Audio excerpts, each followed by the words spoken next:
Hello, friends and leaders from Central and Eastern Europe.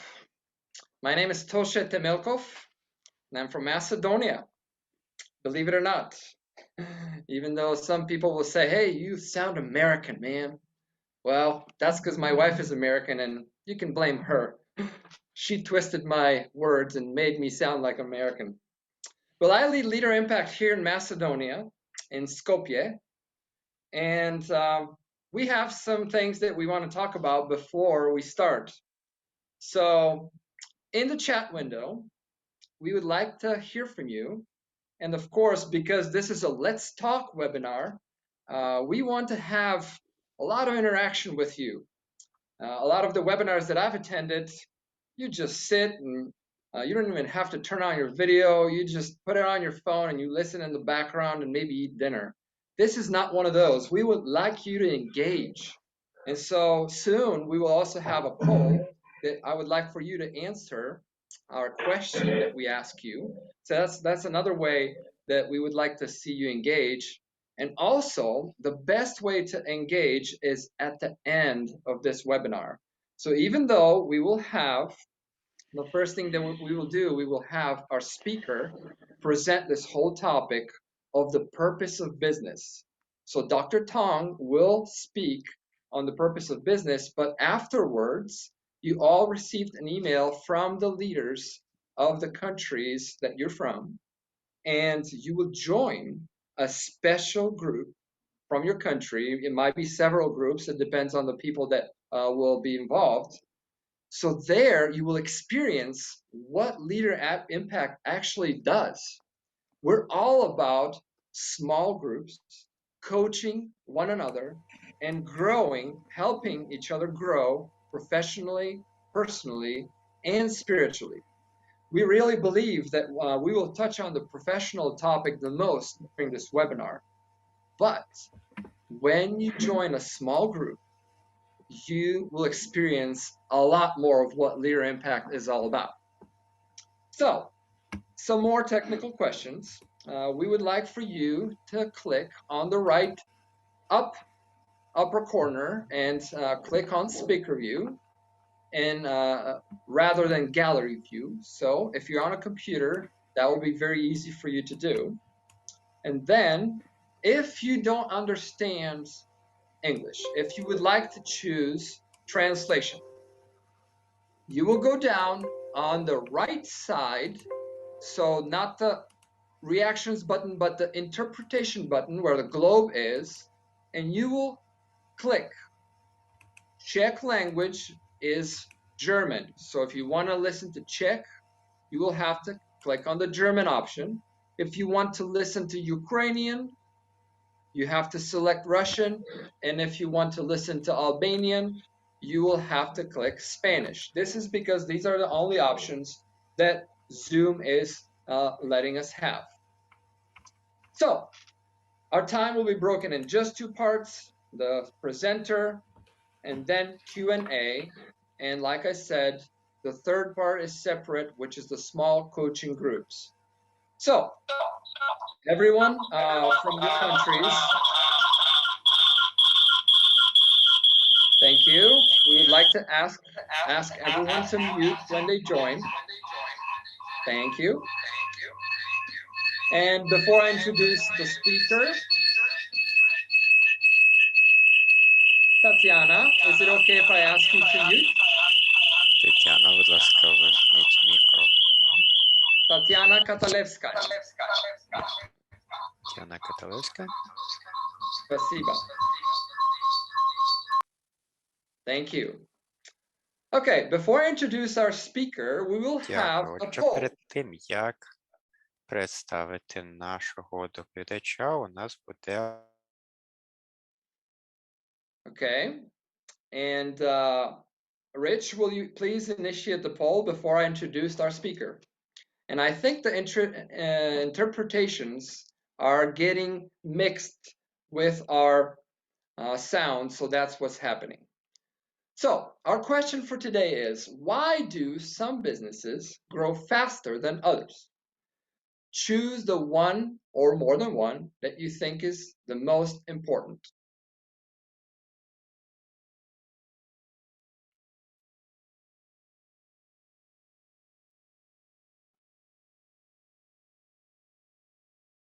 Wonderful. And let's go to the chat window and say hello to some people. We have people from Moldova, from Croatia, from Prague, Czech Republic, more people from Macedonia, from Albania, Ukraine. Wonderful. From Norway, Misha Tony. Welcome. I think you're our first person participant from Norway. Awesome. Belgium, Bob Verlacht. Welcome, Bob. Thank you so much for joining us. Wow, this is awesome. Keep adding some more countries. If there's other countries, USA, Hungary, Christina. Welcome, Christina. Tosha, excuse me, you have to give back the screen in order for people to see the poll. Okay. I'm not sharing my screen. And people are answering already. They are? Oh yeah. Okay. 35% for okay, the great, last question. Great. Yeah. Awesome. So we will just give maybe 30 more seconds for the poll. Oh yeah, Misha is from Croatia working on a project in. Oh, we have someone from Netherlands. Bas van Leperen. Bas van Leperen, welcome. Awesome. Okay, so it looks like we have the most answers for our last option. So let's read the answers. Why do some businesses grow faster than others? Because they stay ahead of their competition, 1%. Because they adapt to everyday changes, 34%. Because of their core values, 27%. Because they have excellent customer service, 3%. Because they maintain a healthy cash flow, 0%. And because they have great leadership. Oh, look, we have two that are now tied at first place. Great adaptation and great leadership. So before we take too much time, I would like to introduce our speaker for today, Dr. Tong. And this is so amazing for me because I met Dr. Tong in Cyprus for the first time. And this was in 2017. So I've known him for 4 years. He actually stayed in my house in October 2017 when Macedonia had the big opening of Leader Impact in downtown Skopje at the Hotel Marriott, and Dr. Tong was our main speaker. And I'm just so glad that he's back to join us with a great topic. He has such a successful business. I love his story. I hope you share some of your story, Dr. Tong. He's from Singapore, but he started his business in China. And with more than 800 workers and a multi-million business, he has a lot of experience to share with us, but from a perspective of a leader. So before taking too much time, Dr. Tong, thank you for being with us, and go ahead, the floor is yours. Well, first of all, I want to send my warm greetings to you from Atlanta, USA, where I retire and is with my family. And this is a topic that I really enjoy because I love business. I come from multi-generations of business people. And when you ask people, why do they want to do business? Most of the time, they'll tell you they want to make money. But there is a higher purpose. I think there is a better reason for doing business. Of course, generating income is the result, but it is not the purpose. So today I want to share with you what I have summarized from my years of doing business. And if you are in business, this would be perfect for you. But even if you don't run your own business, you work for a business, the principles I share today is applicable to you. First of all, Tosha mentioned that I do business, but my business is mostly in education. I have established 6 international schools in China and 1 in the Middle East, and have the joy and privilege of leading a multinational team. of up to 20 nationalities from all over the world, and they are working in international education, reaching out to children from many more countries. And along the way, I also do leadership development to the marketplace in China. So that is mostly my experience and my background, and I will share that with you, and hopefully that you will benefit from them. I have the great joy of working with many Chinese business people over the years and see their companies grow and transform. Now, first of all, understand today that my premise is that you want to have a sustainable business. There are shooting stars, you know, there are companies that shut up and they burn very brightly, but they last only for a couple of seconds, like the fireworks. Today, what I'm sharing with you, it's like growing ginseng. Now, I know you're not familiar with this, but you may have heard about it. This is the cure-all for Chinese medicine. Now, it is very expensive. A ginseng like this, some of the pricier one can cost 200,000 US dollars. The reason why it is expensive is because it takes time to grow them. A ginseng would take 7 to 10 years before they are mature and before you can harvest them, and you harvest the root. And so once you harvest it, that's it. So that's why it is very expensive. So with this as the backdrop, I hope you understand that I am helping you grow something that is sustainable like the ginseng. I will offer you 5 reasons for doing sustainable business. The first one is actually quite obvious. A business exists to meet specific market needs in the most effective and efficient way. A business is a transaction. The thing is that humans have needs, and these needs must be met by others. You think about your breakfast today or your lunch. If you stop to think about it, it took many people along the way to help you meet that need. Your lunch does not just happen on your table. It has cost a lot of farmers, transportation, this and that, the manufacturers. So we as humans have needs that can only be met by people, and that happens through good businesses. And here I mentioned effective and efficient. They are not the same. Effective means meeting the needs in a more comprehensive and deeper way. For example, this is an instrument that I think all of you carry, and you carry it with you 24/7, because it is a very effective way of meeting your multiple needs. It is not just a phone, it is a computer, it is a camera, it is a recorder, it is your day timer, your photo album, your translator. So this is a very effective way of meeting our needs. Everything in one, all right? Then efficient means to meet that needs in the shortest possible time and the most cost-effective way. If you can do that, if you can find a specific need in the society and you can meet it effectively and efficiently, you will survive. So I have already described the effective and efficient. And an example I have from actually from Europe, it's this founder of Ritz-Carlton. You all know that very famous brand of high-end hotels. He started out as actually an assistant to a server. He's not even a server. He was just an assistant to a server in a holiday resort in Germany. But later he became a leader in the hospitality business.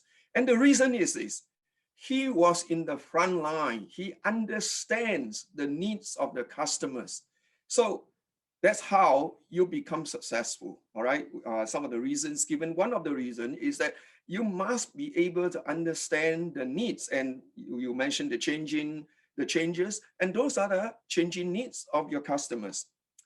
All right, so business application is for you as a business owner or an executive or a professional, is to master the deeper needs of your customers and develop the best way to meet them. The second reason for business, sustainable business, is to create a healthy community. You think about it, most of us modern people spend most of our waking hours with our business co-workers. Can you imagine a situation when your workplace is a dread? You know, you hate being there. Your life quality will just be very low.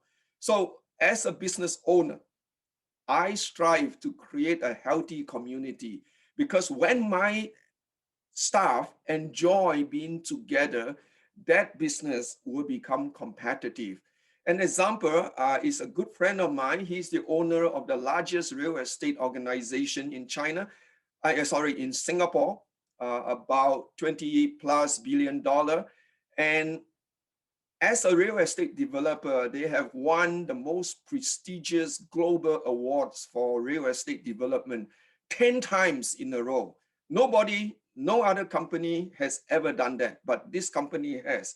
And the reason is that the owner is committed to creating a healthy community. You know, Singapore is a multiracial, multi-religion society. So he developed this company. He said, we seek to be a community of love and a workplace of grace that welcomes Christians and non-Christians alike to work joyfully together. You can find this on their website, okay? I do not make this up, it's right there. This is their commitment. A few years ago, I was able to bring some of my Chinese students, business people, to visit with him.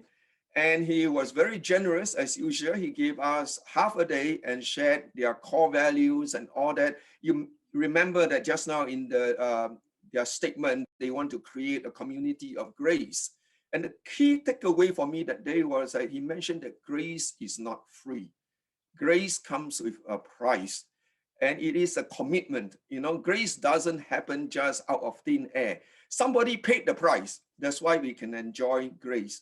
So this is an example of a healthy community. And another one, and this is closer to Europe, and this is the largest, well, actually the second largest textile company in Europe, Hanel, in Istanbul. The owner, Hasid. I was very impressed with him. This was again about 2 years ago. I brought 43 Chinese business people to visit him. We had a wonderful time. Again, we spent half a day together. What impressed me was when he introduced his team. His VP was there, and then he had a few other servers, the people who serve us drinks and all that. He introduced every single one of them by name. He knows his janitor, so to speak. And he shared them, he introduced them as if on the same line as his VP.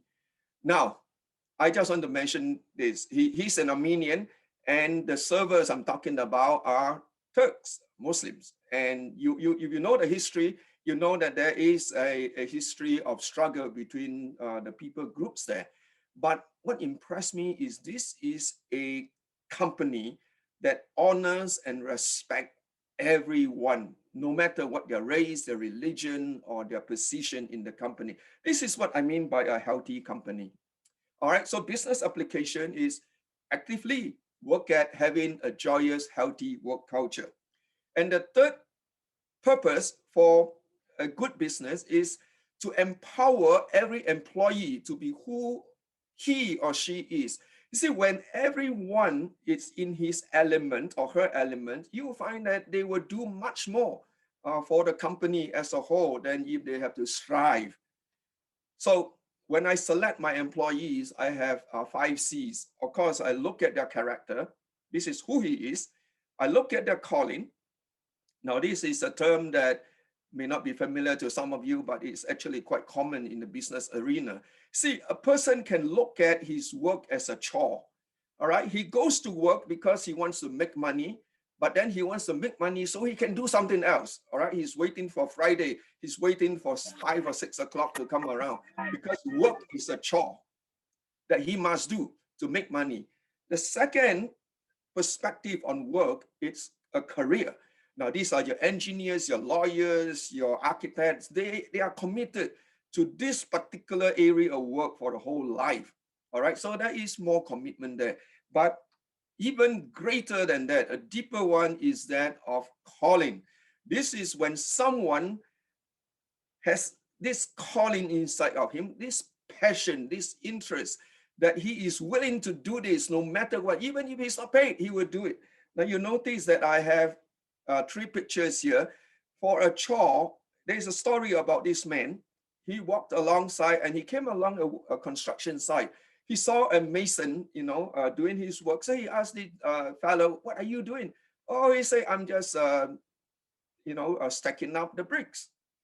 Then he asked the second fellow further along. He said, "What are you doing?" And this guy said, "Oh, I'm building a wall." And then the third guy, who is actually doing the same work, he says, "Oh, I am building the castle for the king." So this is the difference when you have your perspective, either as a chore, a career, or a calling. All right, so the third area I look for in employee is that a competence that somebody must be able to do the job. Compatibility, this has to do with the person's personality and the job. All right, some people are more suited for the outgoing type of work, and some are more in the research and this and that. And then finally, the chemistry. Every time you bring a new person into the team, that relationship, the dynamics can change very dramatically. So you want to be careful about that. All right. This idea of calling, I find that in this company in United States, it's called Chick-Fil-A. You probably have never heard of it, but it is actually the largest chicken burger company in North America. It is bigger than Kentucky Fried Chicken. You have never heard of it because they're very conservative. They have decided not to go overseas until they are ready. It is the largest chicken burger chain in the United States, the third largest fast food restaurant, more than 2,500 restaurants. It has uninterrupted growth of 50 years and a sales approximately of $11 billion in 2019. Now, this is the phenomenal thing. Their profit margin is 4 times the closest competitor in terms of per square meter.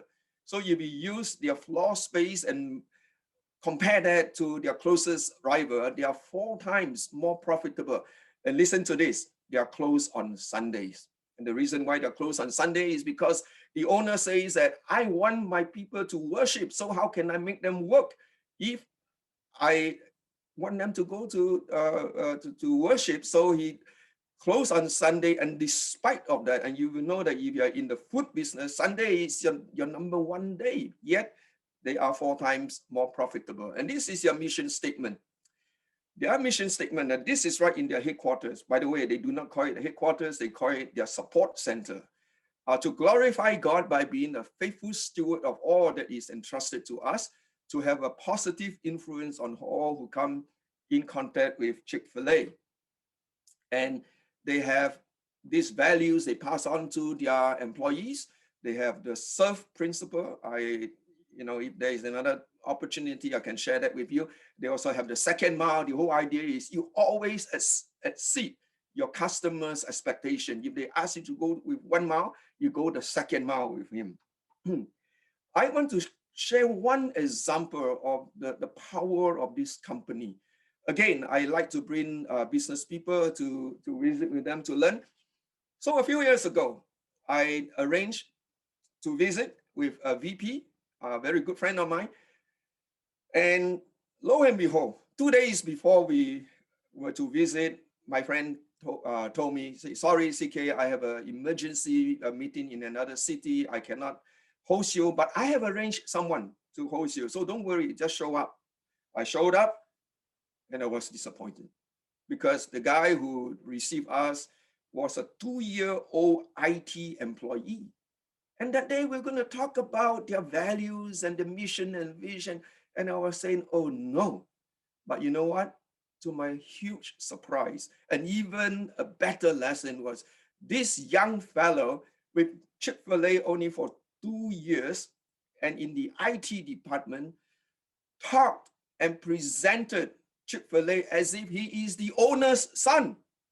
You see, this is the power of calling. So my business friends were really impressed. They asked me, they say, how could this happen with a company? They cannot imagine. I said, it's actually quite simple. You recruit the people with that calling, all right? You empower them and then they become owners of your company. and they will give you everything. So business application is recruit employees with a calling so that they can fulfill their mission through the company. Now, if you are an employee, then I would suggest that you revisit your calling and make sure that you are doing a job that is in line with your personal calling. There is not 100% match, okay? In many cases, that cannot happen, but you must do what you can to make it as close as possible. And then the fourth good reason for doing business is to produce holistic resources. Now, the first one that comes to mind, of course, is financial resources, but there are many more resources.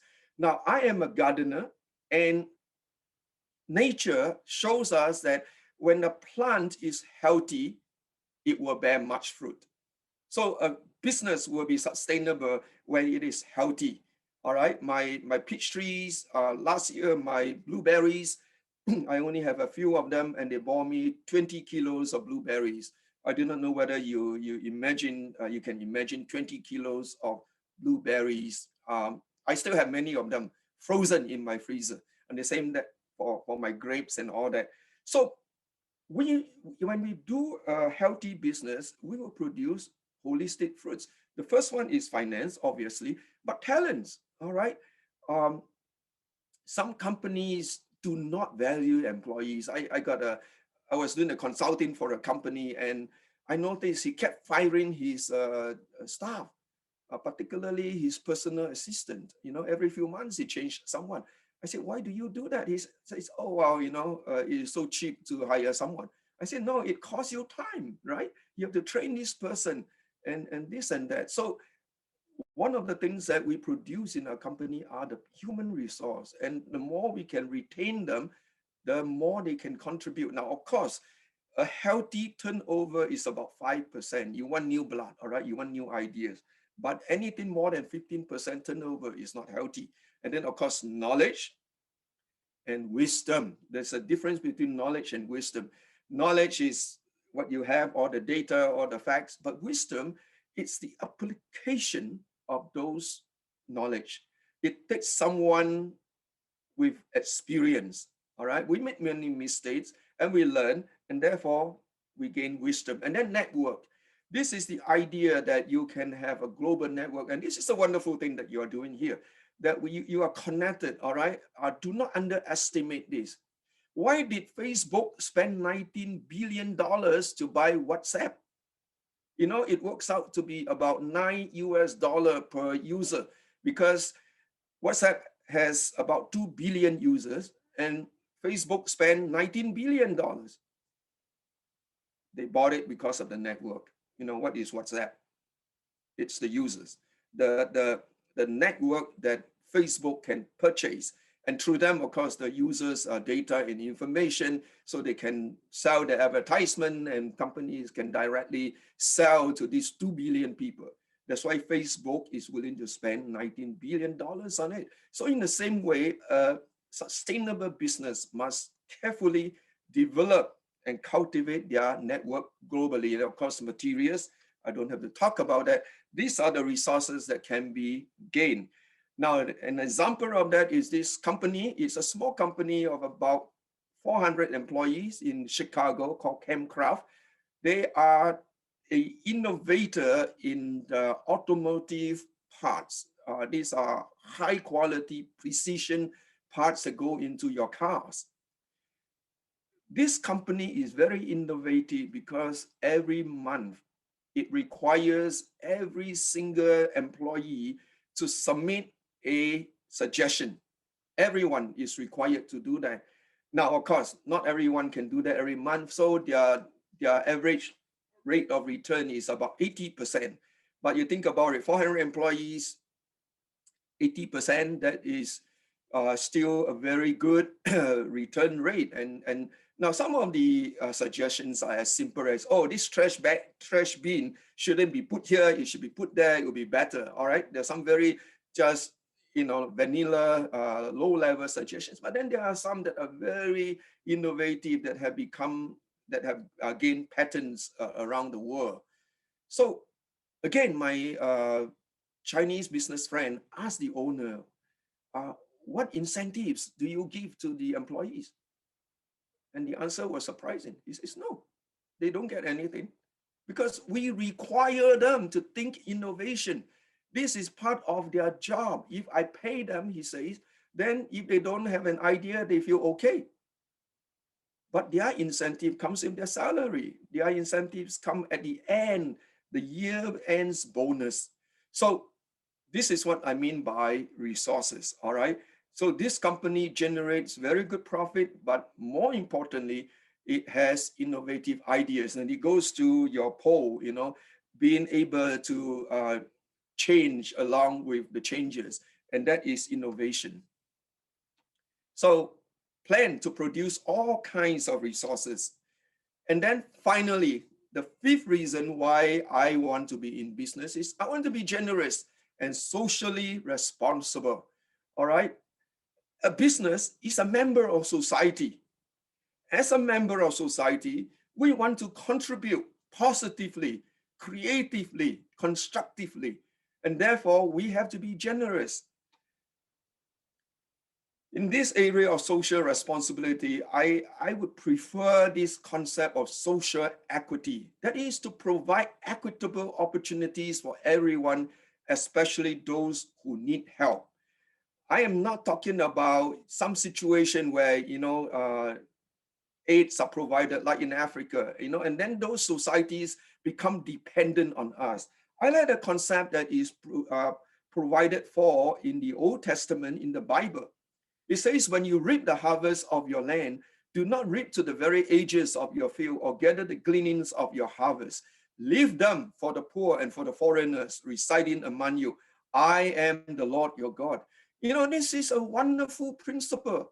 There are needy people. And of course, the rest of the text tells you there are, the widows, the orphans, and the migrants, the foreigners, and they are the less fortunate. So instead of giving them, handouts, they were told to leave a portion of their field so that these needy people can come. But you notice that these needy people have to work. They do not sit there and wait for your handout. So I think this is a wonderful principle that we can help those in society to help themselves. And human dignity requires that we participate. And then finally, one more example. This is a company in the United States. It's called the Barnhart Crane and Rigging Company. Alan Barnhart is the CEO of this company. Right now, it's about a $250 million company. And he decided to give his shares to a foundation. And he set a ceiling of his personal income to $140,000 a year. Now, $140,000 US dollars is not a bad income, it's middle class. But if you think about every year, he could be making tens of millions of dollars. You know that this is a huge sacrifice. And the reason is this. He and his wife graduated from college and they wanted to do some nonprofit work. But his father was not happy with that. So his father kind of put the challenge before him, saying that if you do not take over the company now, I will sell it and you will have nothing. And me and my wife will go sailing around the world in our retirement. But if you want it, you have to take it. So he and his wife decided, okay, this is an opportunity for us to serve society, different from what they originally intended. But nonetheless, it is a good way. So they decided to take on the company and he grew it. But the way he protected himself from getting swallowed up by the finances, because he loves to make money, just like me. I love to make money. But making money is not a problem. It's how you deal with the money. So he decided to give away. Now, you all are very familiar with the Gates Foundation. They and Warren Buffett have a commitment to give away half of their fortune. And I heard Melinda share at a conference personally what a blessing this has been to their family. They did this actually mostly for their children. They do not want their children to be spoiled by the funds that they receive. So a sustainable business gives just as it receives. There's a saying, we make a living by what we get, but we make a life by what we give. And that is my motto. We make a living by what we get. We make a life by what we give. And these are the good reason for doing business. Meet specific market needs, create a healthy community, empower every employee, produce holistic resources, and be generous and socially responsible. Thank you for your participation. I have my email and my WhatsApp. And if you have questions, I love to interact with you. And maybe you have some more ideas that you want to share with me. So this Dr. is Tong, Tosha. what a wonderful presentation. I'm just enjoying hearing from such a experienced person, and I'm glad that you shared some of your personal experiences when you coach other leaders. And I'm sorry I didn't mention that. I just see you as a business owner who moved past. I know that you already transferred the responsibilities from your business to other people, and now you're mostly coaching. But that's what we're here. We're here for you to coach us. And actually, our first question comes from Macedonia. And we have our friend, his name is Gere. He is asking actually two questions. We'll see if we can get to both of them. So his first question is, how do you trust people to be the ones for their jobs? So how do you recognize them intuitively? Do you have some kind of a magic application form? What's your process to apply for a new job? All right, I already mentioned that I have the 5 C's. All right. This will scare you. Every year in my previous organization, I recruit 80 to 120 teachers, international teachers, and I recruit them blind because, you know, I recruit them from around the world, and sometimes we only get to know them through the emails and all. So we have a process that usually takes about 6 months to 1 year. And for every person landed in our international school, the cost to us is 20,000 US dollars on average. It includes interviews. I have a psychologist that evaluate the life history. At one point, I read the application. All right, again, this will scare you. The application material is about 50 to 60 pages thick. And Wow. imagine I have 80 to 120 to read. And the reason is this, because I'm placing children under their care. And you all know the problems with some schools, the abuses that have happened. And the children that I'm talking about are from very rich and powerful families. So I cannot afford to run into problems, right? And I can testify that in my 30 over years of leading the company, we do not have a single scandal or a case within our schools.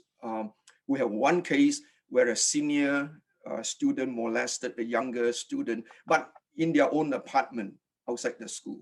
But that is not related to the school.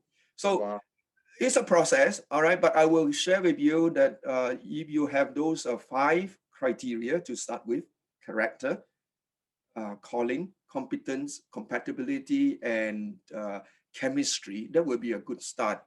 And the other thing is, out of that, you are looking for people with that vision for your company and for their values.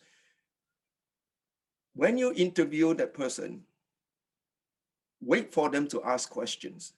Their questions tell you more than the answers they give to your question. Yeah. That's because they will always ask the questions that are important to them, right?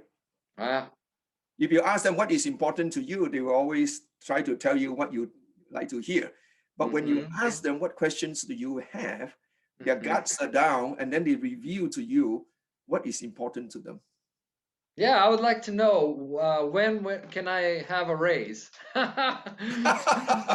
You know, that's because it's not that important to me, but I just want to know. That's correct. So we have a very interesting question from Ukraine, and I'm assuming that Tatiana wants to ask a question, and she posted it in Ukrainian. But if you can translate it for us, we will ask Dr. Tong. But I will ask the next question that comes, and it's from Andrea. How do you identify your personal calling? How did you know your calling is doing business?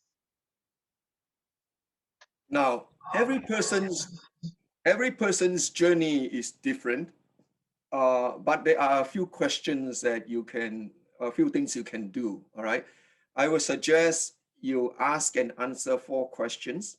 First of all, what do you like to do? All right, forget about making money, but first of all, ask, what do I enjoy doing? Even if I'm not paid, I will enjoy doing it. Second question, what am I good at? Now, they don't always match. Sometimes they match, right? Some people like to sing, but they may not be good at it, when the person sings, everybody leaves the room. Yeah. But thankfully, Tosha, you are a great musician. I enjoy it. Okay, so what you like to do, what are you good at? And then the third question is, what specific need is there in society that match those two, right? This goes back to my first reason for doing business. And then the fourth, very practical. Will people pay for if you do this work, how do you get the finances? Now, it can be a nonprofit. That's fine. All right. A nonprofit also has to have income. In other words, a nonprofit has sort of shareholders who believes in this mission, and so they contribute to it. So there is income. So when you have those 4 lined up, then you pretty much are moving towards your call. It must come from your heart. And as a Christian myself, my call comes from God. A calling is a response to my Creator. Now, I will say this, as a Christian, a calling is not for me to do something. A calling is for me to be someone. And Huge difference. that being is more important than doing. When you are in the right being mode, you will excel in your doing. Now you mentioned that it's so interesting. I'm sure a lot of people are puzzled that you are a Christian, and we would like to hear how that happened. And so, can you just give short story? And every time I hear it, it blows my mind. We see a person from Asia, and they say they're a Christian, and they actually promote Christianity. Now, hold on a second. We would like to hear how that happened in your heart.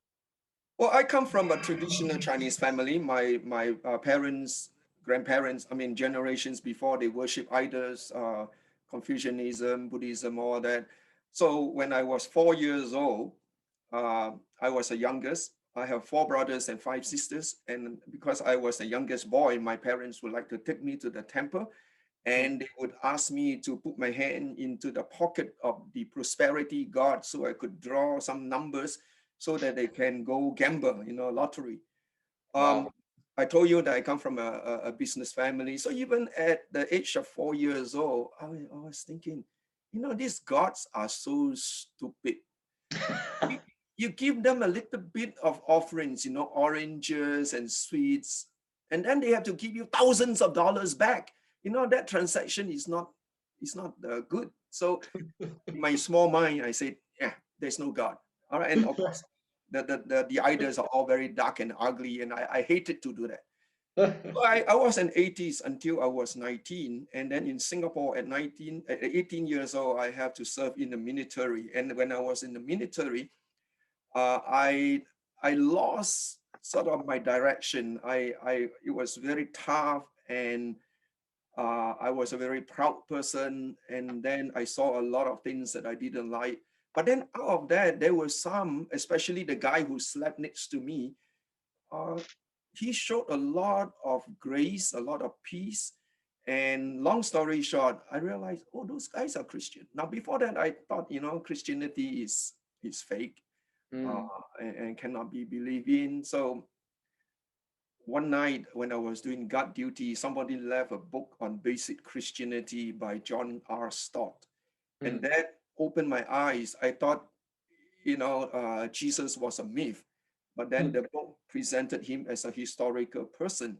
And then that book presented the Bible as reliable and authentic.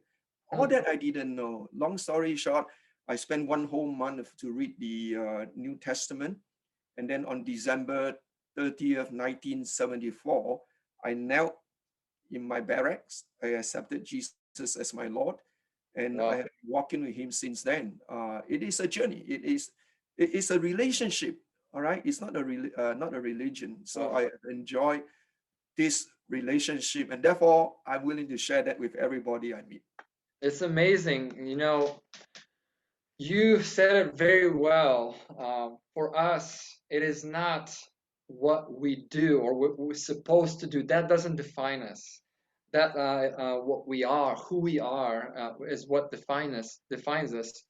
And so we will have maybe time for one or two more questions. Thank you for sharing your story. It's really beneficial for my heart every time I hear it. I hope for many as well that are part of this webinar. So we have a question from the Czech Republic. Vladimir says, how do you work with people which have good resources in some area, but you can use their resources, skills only for a short time? I'll ask it again. They have good resources, but you can only use their resources for a short time. So how do you hire people like that, and what do you do with them? Well, there are situations that we have consultants.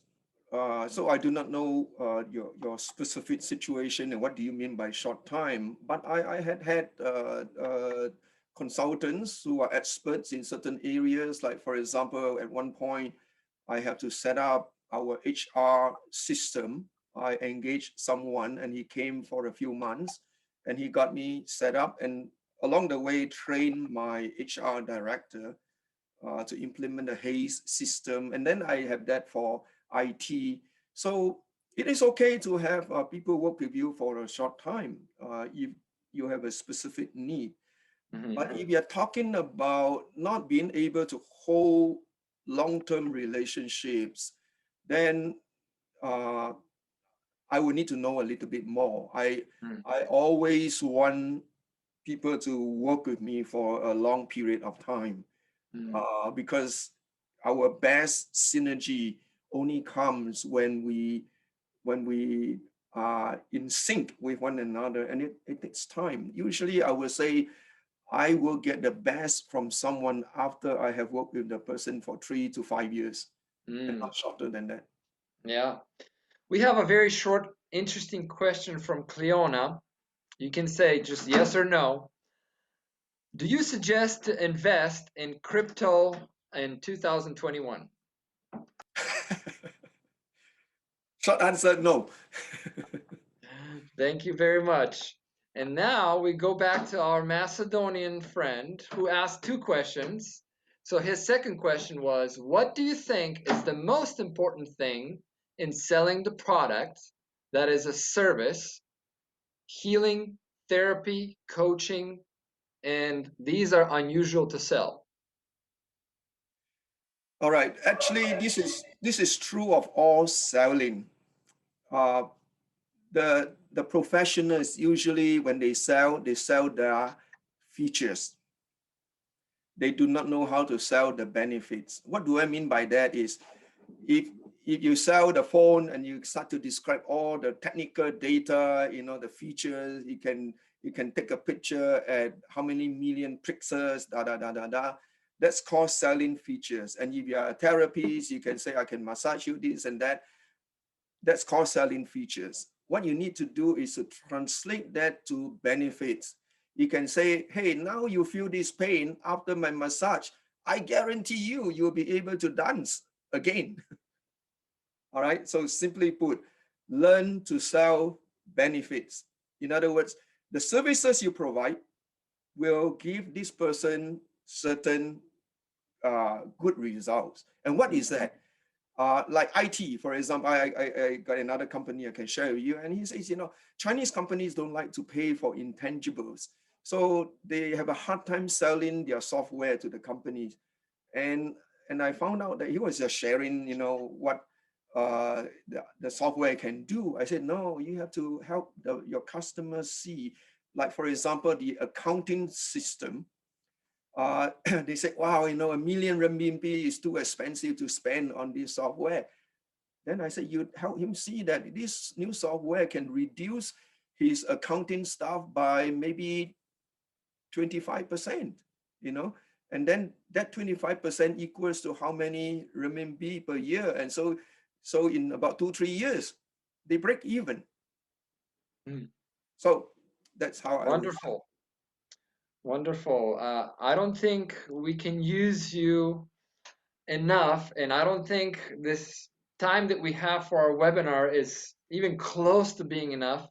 You know, people are probably burning with questions, and they just want to have one-on-one time with you, which is what people in Macedonia said that was most beneficial when you came and visited us. You were available for one-on-one coaching. Thank you for doing that. And this is kind of, I'm excited to announce that we can have not one-on-one, but a small group on one time of Q&A tomorrow.